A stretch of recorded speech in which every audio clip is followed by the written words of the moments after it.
దేశం కోసం, ధర్మం కోసం, వ్యక్తి క్రమశిక్షణ, వ్యక్తిత్వ వికాసం కోసం ఆర్ఎస్ఎస్ పనిచేస్తుంది.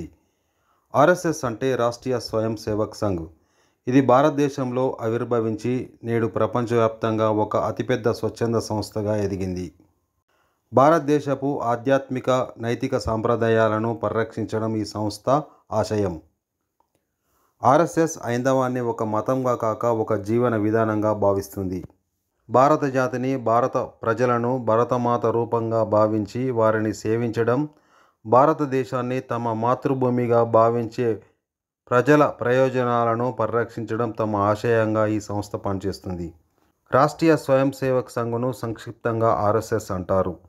భారతదేశంలో ఇది ఒక హిందూ జాతీయవాద సంస్థగా కేశవ్ బలిరామ్ హెగ్డేవార్ ఈ సంస్థను మహారాష్ట్రలోని నాగ్పూర్లో 1925లో విజయదశమి నాడు మొదలుపెట్టారు. కొద్ది మందితో ప్రారంభమైన సంస్థ నేడు విశ్వవ్యాప్తంగా లక్షలాది మంది స్వయం సేవ కార్యకర్తలు ఉన్న సంస్థగా ఎదిగింది.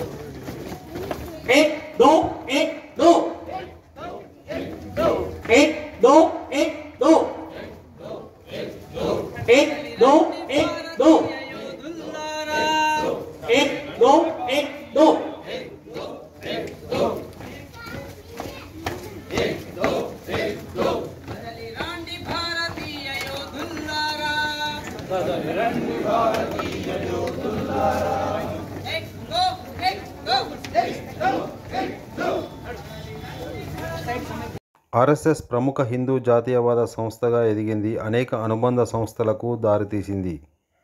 దాని సైద్ధాంతిక విశ్వాసాలను వ్యాప్తి చేయడానికి అనేక పాఠశాలలు, స్వచ్ఛంద సంస్థలను, క్లబ్లను స్థాపించింది. స్వాతంత్ర అనంతరము 1948లో గాంధీ హత్యకు ఆర్ఎస్ఎస్కు సంబంధం ఉంది అనే ఆరోపణలతో ఆనాటి ప్రభుత్వము ఆర్ఎస్ఎస్ను నిషేధించింది. ఎమర్జెన్సీ సమయంలో 1975 నుంచి 1977 వరకు నిషేధించబడ్డది.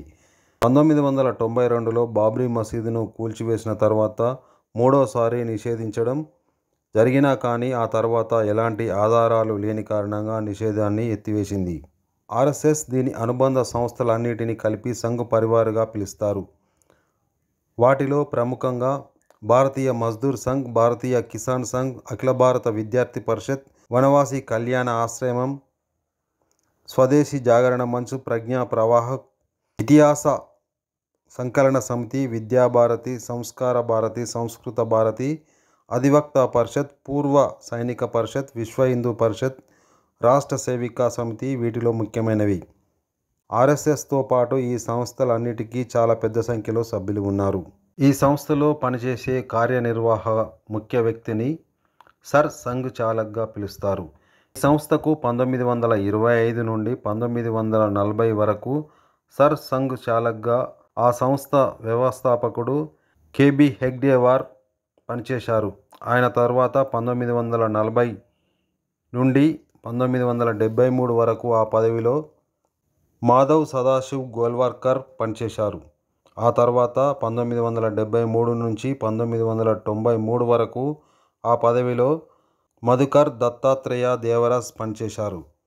ఈ ముగ్గురు రాష్ట్రీయ స్వయం సేవకును ఒక మహావృక్షంగా ఎదిగేందుకు యావత్ భారతదేశమంతటా విస్తరించడానికి ఎనలేని కృషి చేశారు. ఈ సంస్థ అనేక సామాజిక కార్యక్రమాలతో పాటు ఏవైనా విపత్తులు సంభవించినప్పుడు పునర్నిర్మాణ కార్యక్రమంలో పాల్గొని సేవలందిస్తారు. ఆర్ఎస్ఎస్ అధినేతలుగా ఇప్పటి వరకు పనిచేసిన వారిలో 1925 నుండి 1940 వరకు కేశవ్ బలిరామ్ హెగ్డేవార్, 1940 నుండి 73 వరకు గురూజీ గోల్వార్కర్, 1973 నుంచి 1994 వరకు బాలాసాహెబ్ దేవరాజ్, 1994 నుంచి 2000 సంవత్సరం వరకు రజ్జుభయ్య, 2000 సంవత్సరం నుంచి 2009 సంవత్సరం వరకు సుదర్శన్జీ, 2009 నుండి ప్రస్తుతం మోహన్ భగవత్ సర్ సంఘ్ చాలక్గా వ్యవహరిస్తున్నారు. దేశంలో ప్రకృతి వైపరీత్యాలు సంభవించినప్పుడు ఆ సమయంలో వారి స్వచ్ఛంద సేవలు అన్ని విభాగాల నుండి ప్రశంసలు పొందాయి. 1962 నాటి చైనా ఇండియా యుద్ధంలో వారి సేవలకు 1963 రిపబ్లిక్ డే పరేడ్లో పాల్గొనమని పండిట్ జవహర్లాల్ నెహ్రూ వారిని ఆహ్వానించారు. ఆర్ఎస్ఎస్ సంఘ్ కార్యకర్తలు ఆర్ఎస్ఎస్ వర్గానికి చెందిన శాఖల్లో పనిచేస్తున్న వ్యక్తులు వారు ఖచ్చితంగా పేదరికం, అంటువ్యాధులు, ప్రకృతి వైపరీత్యాలు, కరువు, ప్రతికూలత, విద్య, దేశభక్తి మొదలైన కార్యక్రమాల్లో పౌరులకు సేవలు అందిస్తారు.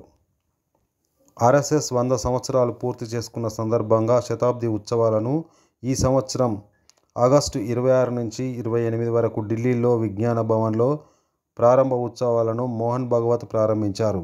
ఈ ఉత్సవాలకు వివిధ దేశాల దౌత్యవేత్తలను ఆహ్వానించారు. 100 సంవత్సరాల ఉత్సవాలు దేశవ్యాప్తంగా ప్రస్తుతం ఆర్ఎస్ఎస్ నిర్వహిస్తుంది.